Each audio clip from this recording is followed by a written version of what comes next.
Hey guys, Phil Monteleone, the Book Peddler, coming to you with another YouTube video. If you haven't, you can like and subscribe to the Book Peddler YouTube channel. Stay up to date on book picks and store-out-store activity. Whole mess stuff surrounding my life as a used bookseller in the sticks of upstate New York, where I own and operate 2 brick-and-mortar stores and sell online. So go ahead if you haven't. If you think this is a channel you'd enjoy, check out the other content too. So first off, Merry Christmas, guys. This is going to come out before Christmas. It's been a wonderful year. I appreciate all your support, and I just hope you had the best Christmas ever, of course. So second most important holiday besides my birthday. So anyhow, okay, this video, I want to make a quick raw video while I had the mindset for it. It's a mistake I made, and it's going to cover briefly some things like the vintage children's juvenile books, like the Boy Scouts books and the Hardy Boys, and specifically on a listing I made a mistake on, the Motor Boys, which I'll get into in a minute. Also covering a couple things like the tools that you do have at your use as a seller, like the sell similar option on eBay and the AI generated listings, and some problems that I've seen with them and others have seen with them, and just things to maybe raise the awareness on these vintage books, and also these tools to be utilized as selling. So I had I wrote up a wrong listing. It happens. We're human. I rushed it.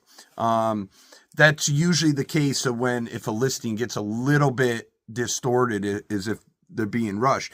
Not every listing needs like immense research to do this. But the book that I messed up on was the Motor Boys. And a guy named Frank, who was involved in the editorial staff of this series, reached out and corrected my errors. And I'm going to read to you what Frank wrote and show you the interior of this book and where I made my mistake. Because I just thought that if you're selling out there, some of this might be old news to some of the veteran book dealers. But if you're a new seller, just maybe some things to take into consideration and to be aware of. There's certain things when it comes to these vintage books, like Hardy Boy books. I know that the first editions are red cloth boards. I've seen them listed at $4, $5, $8, $1,000 for the early ones. Then the second is the wheat board back books. I just sold one for $150 with the jacket. The jacket seemed to be scarce with those ones, and they're beautiful. You know, these kind of books, old vintage, colorful jackets. I'll show you a stack that I'm going through right now. And then there's like the pale blue ones, which are significantly less. So different variables also within the books can make for major price swings. And so that's what I want to address. That's what I'm going to show you on this video. And hope you stick along. Maybe you'll learn something. I did. Oh, and briefly, I'm going to show you a couple other examples of items that I avoid making a mistake on. Thank goodness. That had to do with signature books. So I'm going to show you those towards the end as well. So maybe you want to stick around. Okay, so here's the book, The Motor Boys on the Atlantic. Brown cloth board. Show you the title page. Right there. Has one full illustration. You'll see in a minute differences of later publications. 1908, not stated first. So here's something that was put together here that Frank sent me, and it shows the book in the different states and through the different bindings. See the bindings, even to what's on the front cover: boat, racing, airplane. There's different formats, there's different variants, even down to the spine. And then you can determine the era of printing. So mine said 1908, but it's actually not 1908. It's a later print. Mine is the format 3B, full color jacket with brown binding and one glossy plate. So you see the ones that were published before it. It's not even a second printing or even a second format. Even dust jacket styles, they'll help you date them. They can help you date these series. And here's some more. And there's some more. So your vintage boys book series may have a date on it, but that doesn't necessarily mean it's a first edition, even if there's just one date on it. Different variants, as you can see in the graph, can determine different eras of printing of these books and the jackets and everything else. I think I've addressed this in the past. Like I had the Wonderful Wizard of Oz. There's different states of binding. There's different classes, A, B, C. Also, the plates within, I believe that had 24 plates. And some of them, like the moon had a face in one, a frown in another. These are different variations. And it is important to know these things because it can dramatically change the price. Specifically with a book like that, The Wonderful Wizard of Oz, you'll see that listed upwards. I've seen it of $30,000. And of course, you also factor in condition. But just to bring your awareness towards these different variants, if you weren't before. Now, these kind of juvenile books, a little out of my wheelhouse. I don't really spend a lot of time with them.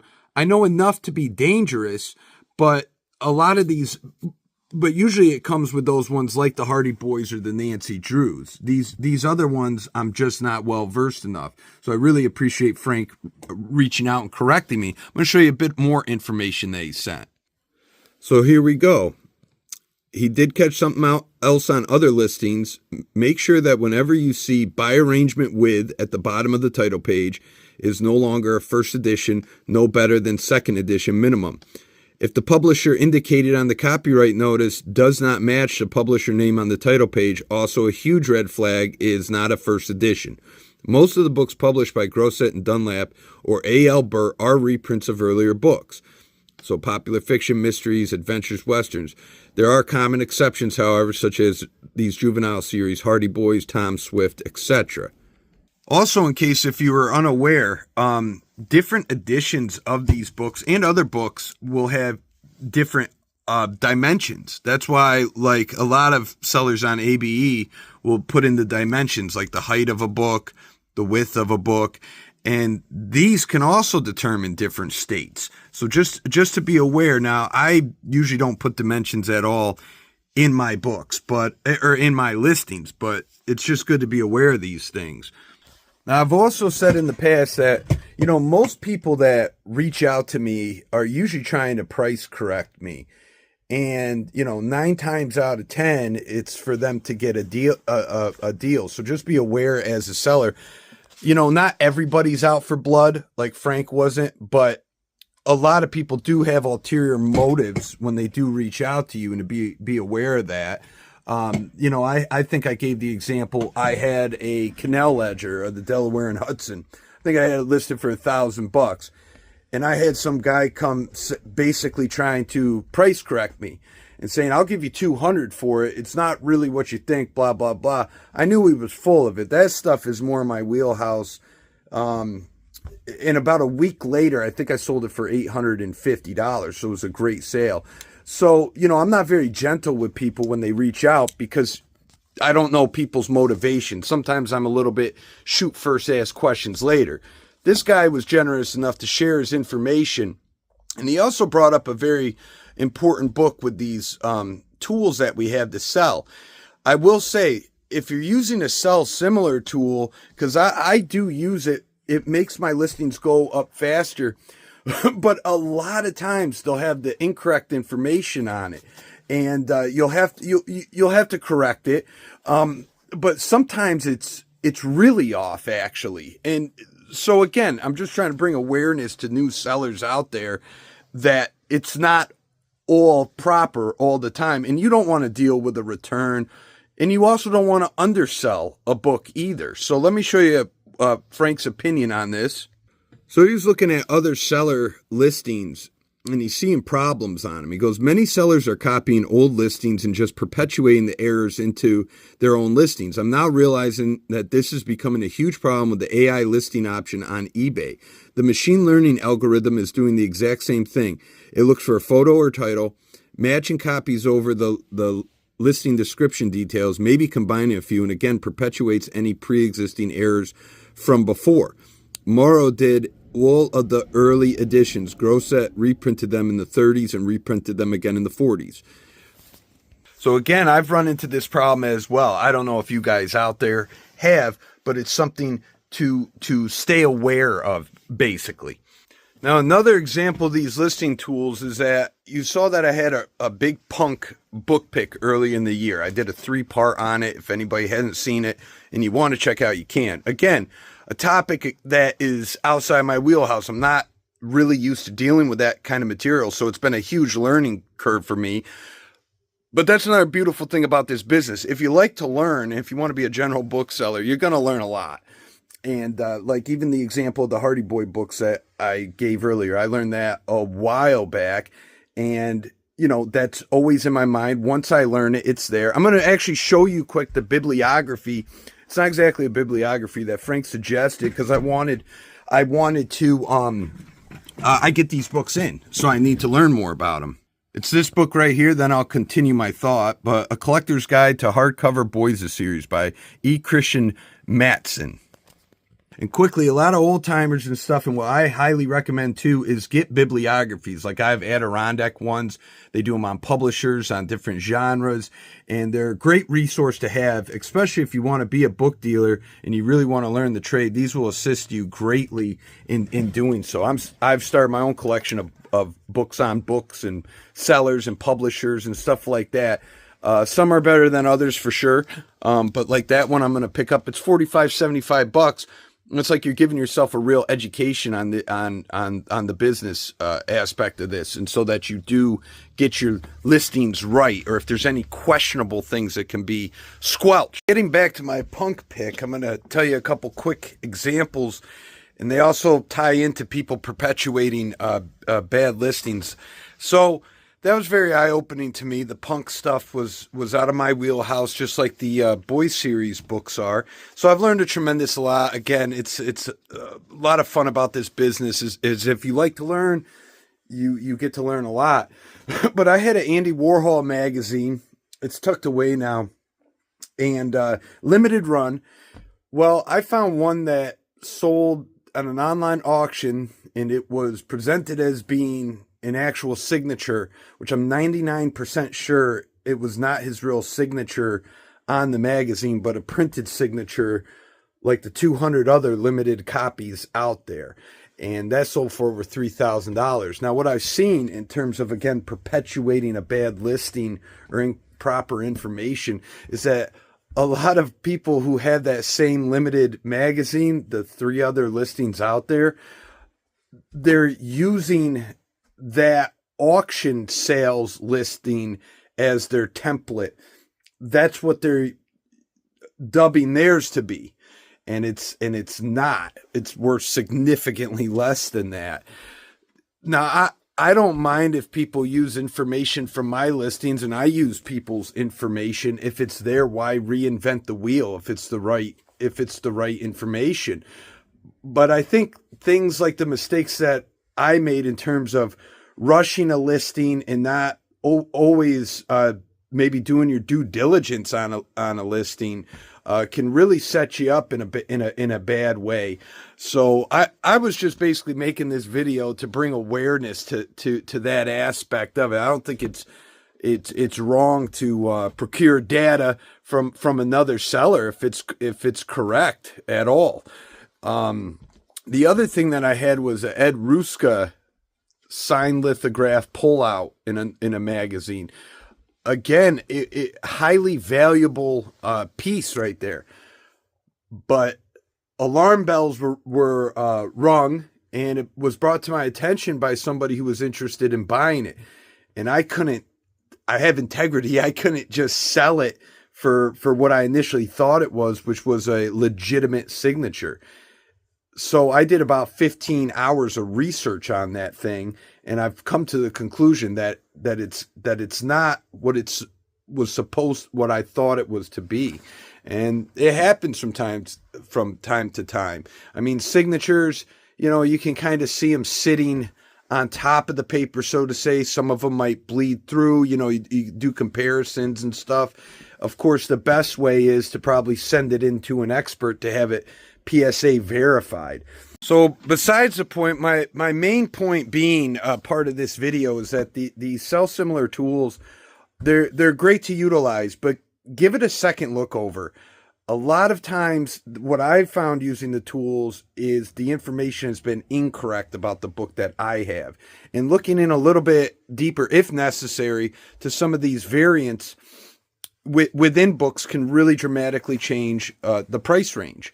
So what I'm going to do is put up in the description below a link to my, I'm an affiliate of Biblio now. And if you're interested in bibliographies, like you could type in the search bar, New York bibliographies or hunting bibliographies, nature ones, you know, you name it, it'll come up of whatever your interest is. Like this boys ones that I'm going to get is going to expand my knowledge and give me that proper resource to really know what I have. I mean, it's not rocket science. The information is there. Just some things are definitely trickier. And why make things harder on yourself when you can have that authoritative, book in your hand to help probably squelch different questions that you may have about a particular book that you have. Like there's even just purely individual ones put out on specific titles like Lord of the Rings and The Wonderful Wizard of Oz, books like that, Alice in Wonderland, such you know what you are holding and how to then write your listing up. So it's a really fun topic. It's a really cool thing, and I just want to make this quick video about this subject. I thought that maybe some of you might find some value in this, and to just be aware of different little elements like this, because you don't want a distorted listing. You don't want to undersell or try to oversell or have the wrong sale to somebody. So I only deal with like a return a year. That's about it. And it never has anything to do with this. Luckily, I was able to catch these mistakes, or somebody else caught them before I made the mistake. So I'm very thankful for that.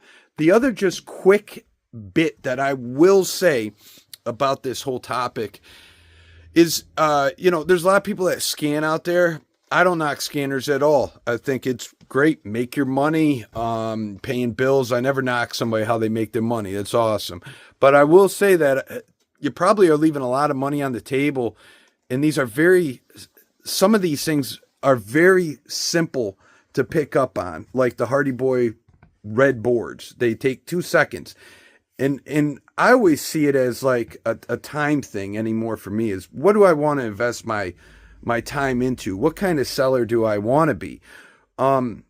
You might be able to pick up that Hardy Boys book at a library sale for $2, where the other scanners have no idea what it is. While they're packing 10 boxes of books to ship out to FBA, which takes some time, you could get that first edition Hardy Boy book, sell it for $500-600, and that's one sale. You're handling one item instead of handling the mass quantity. Again, there's different templates out there of sellers, and what works for you, but it can make you very dangerous in the field, and dangerous than most. That's all I got to say. But anyhow, guys, Merry Christmas. I hope you have a great Christmas. Get to spend it with people you love. And hey, I'm going to see you into the new year. I hope you enjoyed this video. By the way, if you have experience with the Sell Similar, the AI generated stuff, I'd love to hear your thoughts in the comments. See what you think about those tools. So anyhow, take care. I'll see you next year.